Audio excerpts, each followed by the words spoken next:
বাংলাদেশে এক ধরনের সাম্প্রদায়িক উত্তেজনা আছে এবং এখানে ইসকন অথবা ইসকনের সাথে সম্পৃক্ত অনেকেই এখানে জড়িয়ে পড়েছেন এবং এছাড়াও বাংলাদেশের একটা বড় জনগোষ্ঠীর ভেতরে এক ধরনের চাপা উত্তেজনা কাজ করতেছে। তো আমরা বলতেছি যে আমরা গভর্নমেন্টের পক্ষ থেকে যিনি নিহত হয়েছেন তার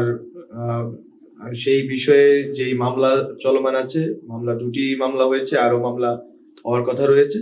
এবং গ্রেপ্তার চলমান রয়েছে এবং ওখানে সরকার উদ্যোগ নিয়েছে যাতে কোনো রকম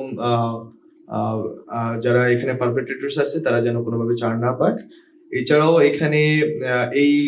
উদ্ভূত পরিস্থিতিতে বাংলাদেশে যে ধরনের এক ধরনের সাম্প্রদায়িক বিশৃঙ্খলা তৈরির যেই একটা অপচেষ্টা ছিল, এই অপচেষ্টা বাংলাদেশের জনগণ, সকল রাজনৈতিক দল এবং ধর্মীয় কমিউনিটি সবাই মিলে এটা রুখে দিয়েছে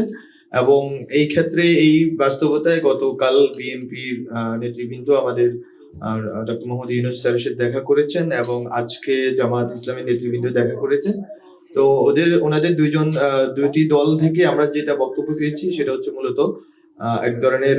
সামগ্রিক ঐক্য এবং বাংলাদেশের অখণ্ডতা এবং সার্বভৌমত্ব রক্ষার্থে জাতীয় স্বার্থে সবাইকে ঐক্যবদ্ধ থেকে কিভাবে এই পরিস্থিতি সামাল দেওয়া যায় এবং যে কোনো ধরনের সাম্প্রদায়িক উত্তেজনা এবং উগ্রতা কিভাবে রুখে দেওয়া যায়, উন্মত্ততা কিভাবে রুখে দেওয়া যায়, এই সম্বন্ধে সকলের সহযোগিতা ডক্টর মোহাম্মদ ইউনূস কামনা করেছেন এবং সবাই মিলে দুইটি দলই তাকে প্রস্তাব দিয়েছে, বিভিন্ন ইতিবাচক প্রস্তাব দিয়েছে কি কি করা গেলে সরকার আরো ভালো করতে পারে এবং তারা আগের মতোই সরকারকে সহযোগিতা করতে তাদের অবস্থান ব্যক্ত করেছেন।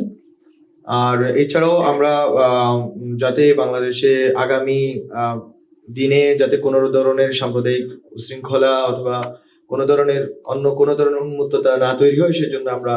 আমাদের জায়গা থেকে সব ধরনের স্টেক হোল্ডারদের সাথে কথা বলছি। আমাদের দিক থেকে বাংলাদেশে কোনো সংগঠন নিষিদ্ধ করা,